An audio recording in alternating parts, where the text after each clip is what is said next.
Siman Kouf Pehe, dans le Shulchan Aruch, Orach Haïm. Les Varech Birkat Hamazon, Bekol Ram, et les terres pratiques de Birkat Hamazon, ou Seifim. On va étudier ce soir quelques halachot concernant le Birkat Hamazon. Birkat Hamazon, Be'emra Bechol Lashon. Dit le Shulchan Aruch, le Birkat Hamazon peut être récité en toute langue. Français, en anglais. Il dit sur ça le Mishnah Brura. Mishnah Brura, c'est en bas dans le livre, colonne de droite, c'est Katan Aleph. Dirtiv, comme il est écrit, ou Berachta. Parce que le Birkat Hamazon, c'est dit dans la Torah, Be'achalta ve'savata, tu mangeras, tu te rassasiras, ou Berachta et Hashem lekicha, tu béniras l'Éternel ton Dieu. Et de là, la Gemara apprend, Bechol lashon shata bevarech. En toute langue, tu peux bénir. L'essentiel, c'est de bénir.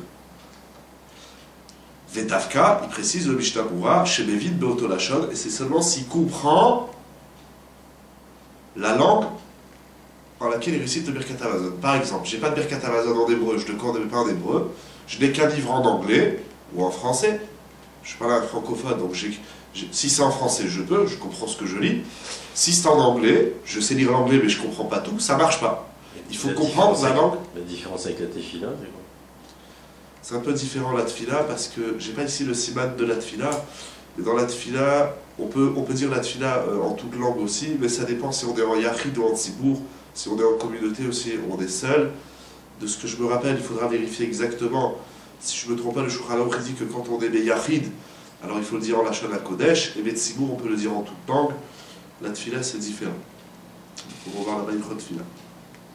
Donc le Birkat Hamazon, on peut le dire en toute langue, à la condition qu'on comprenne la langue dans laquelle on récite le Birkat Hamazon. Les Katavabach, les Siman Kouf Tzadé Gimel, les Kolze Mitzadadin. Ou les Mitzvah Minamoufrar, Bainam Dafka Lashon HaKodesh. Ça veut dire que Mitzadadin, selon la loi stricte, on a le droit de dire le Birkat Hamazon en toute langue qu'on comprend, mais il est préférable, nous dit le Bach, de dire le Birkat Hamazon en Lashon HaKodesh. Ok. Je reprends le Shulchan Aruch, Seif Bet. Tsarich sheyashmiya leoznav ma shemotzi bisfatav. Il faut entendre dans ses oreilles, littéralement, ce qui sort de sa bouche. C'est que le Birkat Hamazon, il faut le dire suffisamment fort pour qu'on s'entende le dire. Ve'im lo ishmiya leoznav. Et si maintenant il ne s'est pas entendu dire, c'est-à-dire qu'il a dit à voix basse, il a bougé les lèvres, il a dit le Birkat Hamazon, mais il n'a pas entendu dans ses oreilles, Yatsa, donc a posteriori, il est aussi acquitté. Par contre, ou bilvad à la condition chez Otsi Bisfatav. Il faut au moins le sortir par les lèvres, l'exprimer. C'est-à-dire que lire le Birkat par les yeux, comme ça ne marche pas. Il faut au moins l'exprimer par les lèvres. Le mieux, c'est de l'entendre. Et si on ne l'a pas entendu, alors a posteriori, on les quitte. Il dit le Mishnah Brura, Seif Katan Bet, Aval imhirer belibo lo yatsa. S'il a pensé le Birkat Hamazon dans son cœur, il n'est pas quitte. Ve'im bechamat choli o ones acher. Si maintenant, à cause d'une maladie, donc quelqu'un qui est malade, il est alité, il ne peut vraiment pas dire le Birkat Hamazon, ou bien un autre cas de force majeure, s'il a fait le Birkat Hamazon belibo, dans son cœur yatsa, il est acquitté. Ok.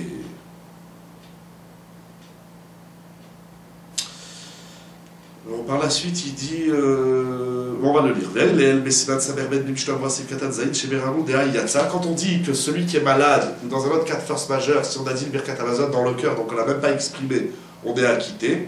L'olega brikama, on n'est pas complètement acquitté, puisque nous avons une règle qui dit, c'est-à-dire que le hir'ur, la méditation, n'est pas comparée à la parole. Donc penser quelque chose, ça ne s'appelle pas le dire. Alors de quoi, donc quand on dit qu'il est acquitté, s'il a pensé dans un cas de maladie par exemple, qu'est-ce que ça veut dire qu'il est acquitté? La rotzelomar, d'akol panim, besha shelo yachol levarer. Cependant, lorsqu'il est dans une situation où il ne peut pas dire le Birkat Hamazon, yahar er belibo, il le pensera. Akadosh Baruch Hu, il donnera un salaire. Aval be'etzem, mais en soi, eno yotze, il n'est pas acquitté. Par conséquent, c'est ça qui est intéressant, Valken Keshelistalek Haodes, lorsque le cas de force majeure est passé, imaginons que pendant un quart d'heure, il ne peut pas dire Birkat Hamazon à voix haute, ou il ne peut même pas le prononcer. On verra qu'il y a des cas où on ne peut pas faire Birkat Hamazon. Si maintenant le cas de force majeure est malade, ou bien si quelqu'un tout d'un coup il a un malaise, donc il ne peut pas dire Birkat, on dit au moins pense-le. Si au bout d'un quart d'heure il va mieux, alors il se lève, et là il devra Imadaï Golitakel Amazon, si la nourriture n'a pas encore été digérée, donc si on est encore dans les 72 minutes de la fin du repas, il pourra dire le Birkat Hamazon.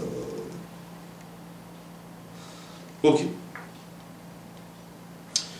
Seif Gimel, troisième halakha, il nous dit le Shulchan Aruch. Je reprends le Shulchan Aruch.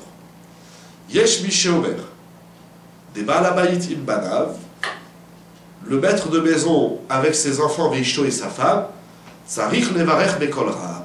Il faudra réciter le Birkat Hamazon à voix haute, Kedesh Yetzou Bebirchato, afin qu'il soit acquitté par la bénédiction du maître de maison.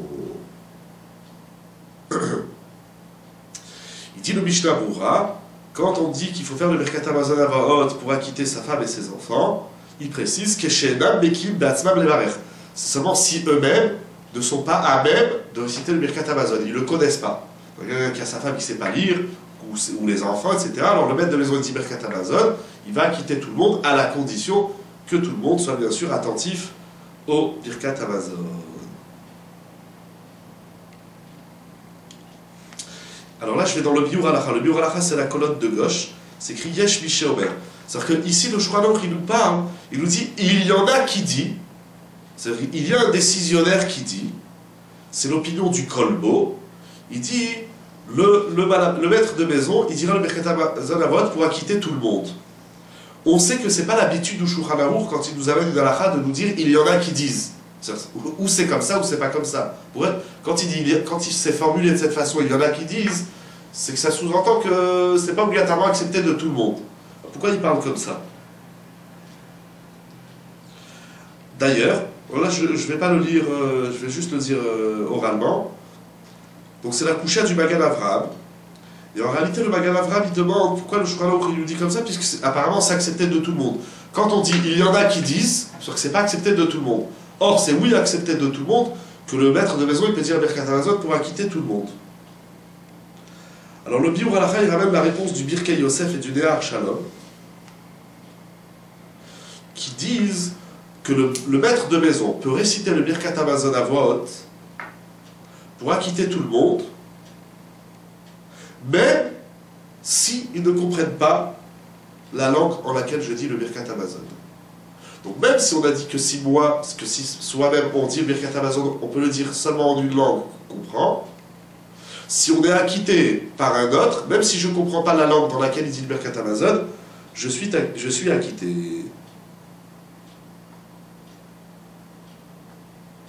Et en réalité, il continue le Biur Halacha, c'est que le Shulchan Aruch, dans le Siman Kuf Tzadik Gimel Seif Aleph, il ne va pas dire comme ça.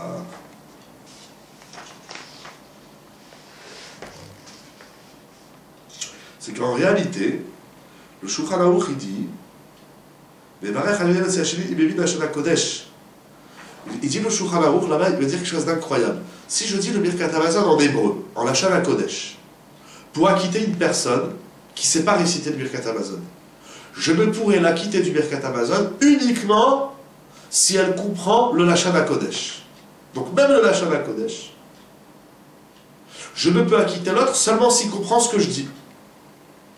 Alors pourquoi ici il dit, donc c'est même une contradiction, d'un côté le Shulchan Aruch dit, je peux acquitter l'autre même s'il ne sait pas réciter le Birkat Hamazon, et même s'il ne comprend pas. Or, dans le Siman Kuf Tzadik Gimel, il va dire que tu ne peux être acquitté de mon Birkat seulement si tu comprends ce que je dis. Donc ça se contredit. Alors le Biur Halacha, il propose la réponse suivante, et on va synthétiser comme ça. Si je dis le Birkat Hamazon en hébreu, ou en anglais, ou en français, je peux acquitter l'autre, qui ne sait pas dire le Birkat Hamazon, seulement s'il comprend ce que je dis. Et ça, c'est même en Lachon HaKodesh. Même si je dis Baruch Ata Hashem, Azanotanu et Ha'olam, etc., je ne peux acquitter l'autre seulement s'il comprend ce que je dis, quelle que soit la langue. Si maintenant, deuxième cas, S'il ne comprend pas ce que je dis, je ne peux pas l'acquitter. Donc c'est à lui de prendre un livre et de faire Birkat Hamazon. Ou en Lachon HaKodesh, ou en français, en la langue qu'il comprendra lui.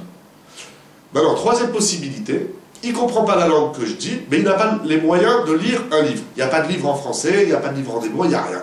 On est dans le train, on est dans l'avion, on est à la maison, on n'a pas de livre. Alors, le Shulchan Aruch, selon le Biur Halacha, il viendrait dire, même si, a priori, il n'est pas acquitté, c'est quand même bien qu'il écoute le Birkat Hamazon plutôt qu'il ne fasse pas du tout de bracha. Ok? C'est préférable qu'il écoute le Birkat Hamazon, même s'il n'est pas acquitté, plutôt qu'il n'écoute pas et qu'il fait zéro bracha. Pas tellement l'importance du Birkat Hamazon. Écouter, c'est quoi? C'est être passif ou c'est répondre à même? Non, il faudra qu'il réponde à même après chaque bracha, les 4 bénédictions du Birkat Hamazon, mais au moins, ce qui est clair, c'est qu'il doit être, celui qui est acquitté par celui qui récite, il doit être attentif et entendre chaque mot. Si moi je récite le Birkat Hamazon pour acquitter une autre personne, et au milieu, elle vient, elle débarrasse, elle lit le journal, ou même elle rêve, ça ne marche pas. Il faut entendre chaque mot. Baruch, Ata, Hashem, Elokeinu, Melech, Haolam, Hazan, Otanu, etc. Jusqu'à la fin, jusqu'à Rassé, Shalom et Brouhavel. Il doit entendre tout le Birkat Hamazon jusqu'à la fin. Si à un moment donné, il n'était plus attentif et il a pensé à autre chose ou il a fait autre chose, hop, c'est fini, il a perdu le Birkat. Seif Dalet. Afilou nishtaker kolkar atchelo yachol edaber karaoui. Même s'il s'est saoulé, à tel point qu'il ne peut pas parler correctement. Donc on a une personne qui a bu du vin pendant le repas et elle est ivre. Donc maintenant quand il parle, il n'arrive pas bien à mettre un mot l'un derrière l'autre. Yachol levarer Birkat Hamazon. Il pourra quand même dire le Birkat Hamazon.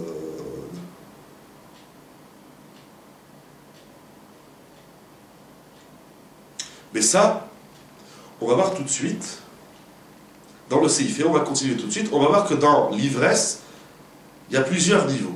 Donc il y a celui qui boit du vin, il est un peu gai, il ne parle pas correctement, il n'arrive pas à mettre bien un mot l'un derrière l'autre, il peut faire le Birkat Hamazon. Mais, nous dit le Shulchan Aruch CIF, Imberar, celui qui récite le Birkat Hamazon, Dehaïta so'a kenegdo, et il y avait en face de lui une autre tsoa. Alors tsoa, c'est une impropreté, littéralement même tsoa, c'est de l'excrément. Donc par exemple il y a des couches des enfants, ou bien ça peut arriver, les gens qui sont à l'hôpital, jusqu'à ce que l'infirmière elle passe pour nettoyer la chambre, etc. En tout cas, ou si on est dans la rue et il y a de la crotte de chien, des choses comme ça, on ne peut pas dire le Birkat Hamazon, c'est assourd. Il y a un passouk dans la Torah qui dit Ve'haya machanecha kadosh. De ce passage qu'on apprend, de ce passage qu'on apprend, Ve'haya machanecha, et ton campement, il doit être kadosh, saint. Et si on se trouve dans un endroit qui est impropre, on n'a pas le droit de faire Birkat Hamazon. Ni Birkat Hamazon, ni les tfilot, ni les brachot, ni même étudier la Torah. Il y a des dinim de la propreté de l'endroit où on se trouve. Donc normalement, si je suis dans une pièce, ça sent mauvais, ou bien tout simplement en face de moi il y a une impropreté, même si elle ne sent pas mauvais, elle ne dégage pas une mauvaise odeur, mais elle est devant moi, je ne peux pas dire Birkat Hamazon.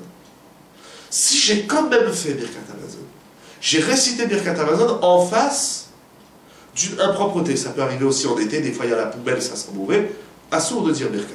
Tu prends la poubelle, tu la mets dehors, après tu reviens faire ton Birkat.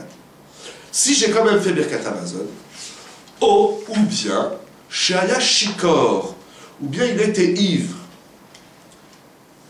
Pérouche s'écrit dans la parenthèse dans le Rama, les Gabré. Il était complètement ivre, qu'il ne peut pas parler devant une personnalité, devant le roi. C'est-à-dire, des fois on est ivre, mais quand il y a quelqu'un, on arrive à se ressaisir un peu. Là, le Birkat Hamazon, ça marche. Mais s'il est complètement ivre, que même s'il y a une grande personnalité qui vient, il n'arrive pas à se ressaisir, il n'arrive pas à parler correctement, alors, dans ces deux cas, c'est-à-dire si devant la personne qui récite le Birkat Hamazon, il y a une impropreté, ou bien, s'il est complètement ivre, qu'il n'arrive pas à mettre un mot derrière l'autre, même devant une personnalité, même devant un roi, c'est donc une question qui est soulevée par les Tosafot et par le Rosh. Est-ce que est-ce qu'il devra recommencer le Birkat Hamazon? Ou Bishou Beraglaïm, il nous dit le Shulchan Aruch, ce qui est clair, c'est que si devant lui il y a des urines, alors a priori on ne récite pas le Birkat Hamazon, mais si malgré tout on a dit le Birkat Hamazon, alors on ne le recommencera pas. Alors là, on va lire le Mishnah Berurah, Vav Zayin Chet, parce que là, il y a beaucoup de dinim.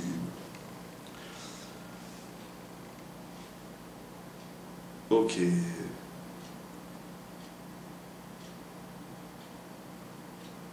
On va lire le Zayin. Im Tsaïr Larzol Mak. Donc on a dit, si devant la personne, il y a une impropreté, ou bien, s'il est complètement ivre, qu'il n'arrive pas à parler correctement, alors il y a le Rosh et le Tosfot ont soulevé la question s'il doit recommencer le Birkat Hamazon. Aval Lechatrila, il nous dit le Mishnah Berurah, mais a priori, eux aussi sont d'accord, des Assour Levarer Shum Bracha, Vechet Divrei Torah. Donc c'est comme nous avons dit, a priori, c'est-à-dire si je sais que devant moi il y a une impropreté, quelle qu'elle soit, c'est interdit de réciter une quelconque bénédiction, Vechet Divrei Torah, et même de parler Divrei Torah s'il y a quelque chose d'Eged Tsoar. Comme nous avons dit, Umina Torah, des Haktivaya Mehnecha Kadosh. Et à toute fila active Bekra, et la kol lavar kdusha, toute parole de kdusha, de sainteté, assour likrot, on n'a pas le droit de lire, de réciter, mais makom shenonaki, dans un lieu qui est impropre, comme ça c'est écrit dans le Ramban, dans l'Armalide. Et donc toute la question du Tosfot et du Rosh, c'est pas en a priori tout le monde est d'accord que c'est assour, elle est seulement a posteriori. Après que j'ai récité le Birkat Hamazon, je me rends compte qu'il y avait une impropreté, est-ce qu'il faut recommencer ou pas? Ça reste un doute. Velo mistake la kshekvar berach ou batzah harkar. Ou les dina, maintenant qu'est-ce qu'on fait? Le Shulchan Aruch nous a dit que le Tosfot et le Rosh, ils ont un safek, ils ont un doute. Bon, maintenant qu'est-ce qu'on fait? J'ai fait Birkat Hamazon et devant moi, il y avait une impropreté. Je dois recommencer ou pas? Alors, il dit le Mishnah Berurah, Da'at ha'olat tamid ve'eliyahu rabba b'shem Abach. Ça dépend. Si la tsoa, si l'impropreté, elle était à une distance maximale de 2 mètres. C'est vraiment, elle était à côté de moi. Des tsarir, la chazor ou les barech birkat Hamazon, imadaïl l'olitakel Hamazon. Il devra recommencer le birkat Hamazon si, toutefois, l'aliment n'a pas encore été digéré. Voilà, ça c'est la conclusion du Mishnah Berurah. Donc ça veut dire, j'ai fait Birkat Hamazon. Il y a une tsoa à côté de moi. J'aurais pas dû le faire. Non, je l'ai faite. Il dit, ça dépend. Si elle était dans le maximum à 2 mètres de distance, il faut recommencer Birkat Hamazon. Au-delà de 2 mètres, ça s'appelle un autre reshoot. C'est comme si c'était dans un autre domaine. Alors c'est vrai que je la vois, mais elle est quand même dans un autre, elle est à une distance supérieure à 2 mètres. Arba Amot, là on recommencera pas.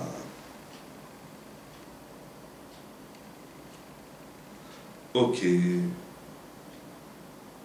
Dans ces cas-là, alors tu vas te positionner à plus de 2 mètres. Non, encore une fois, c'est pour ça que je dis. A priori. Voilà. A posteriori. Ouais. On est dans le Bediavad. L'Echatrila, même si je la vois, Kenegdo, c'est pour ça que Shraouk a dit Kenegdo, si la Tsoa elle est en face de moi. Donc même si elle est à 5 mètres, mais je la vois, je n'ai pas le droit de faire Birkat Hamazon. A posteriori, Bediavad, si j'ai quand même récité le Birkat Hamazon, alors là, on va calculer la distance. C'est clair? Ok. Alors, il y a dans le Beur Halacha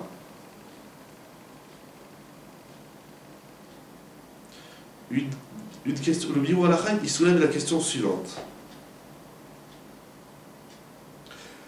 On a dit, a priori tout le monde est d'accord, on ne fait pas Birkat Hamazon s'il y a une tsoa en face de soi, s'il y a une impropreté. On a dit, alors si j'ai quand même fait Birkat Hamazon, alors ça dépend si elle est à 2 mètres ou pas. Mais dit le Mishnah Berurah, attention. Il faut distinguer s'il est Bézid ou Shogeg. Je vais directement à la conclusion, il va ramener un Chaye Adam, il va ramener une grande discussion dans la Chaye, il dit comme ça. Il dit en réalité, ça dépend. Est-ce qu'au moment où tu as récité le Birkat Hamazon, tu savais qu'il y avait une impropreté ou tu ne savais pas? Est-ce que tu étais Bézid ou Shogeg? Et le Mishnah Berurah dit comme ça, si il est Bézid, c'est-à-dire je sais qu'il y a une soie, il y a une couche, il y a une poubelle, il y a quelque chose de sale en face de moi, je sais, et je néglige, et je récite le Birkat Hamazon, il conclut le Mishnah Berurah, puisque tu as fait une avéra, tu savais, tu l'as vu la tsoa, tu l'as vu l'élément impropre, alors pourquoi tu fais la bracha? Il faut recommencer le Birkat Hamazon.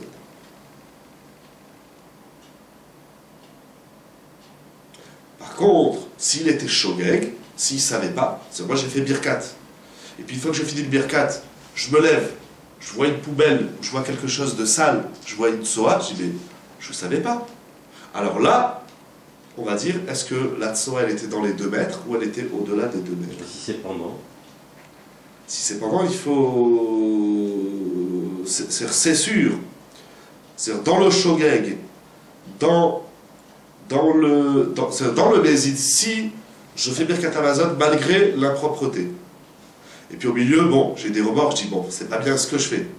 Non, Il faut s'arrêter, il faut recommencer. Tu t'aperçois au milieu. Bon, alors maintenant, dans le shogeg, ce qu'on appelle le shogeg, c'est-à-dire qu'il ne savait pas, il ignorait qu'il y avait une impropreté.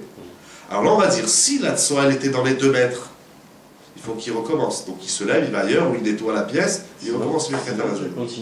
Et si la tsoa, elle est au-delà des 2 mètres, il continue Birkat Hamazon, mais à ce moment-là, on va lui demander de se tourner. Il n'est pas obligé de regarder la tsoa, il se tourne, qu'au moins elle n'est pas en face de lui. Elle est à 5 mètres, donc je vois là-bas quelque chose de sale, je vois une crotte, etc. Alors au moins je me tourne et je fais Birkat Hamazon.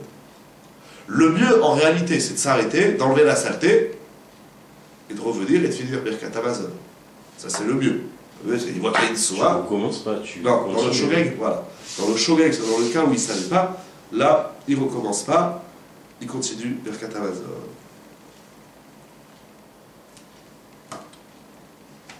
Chazak. On va s'arrêter là pour ce soir. La semaine prochaine, Bezrat Hashem. Exactement.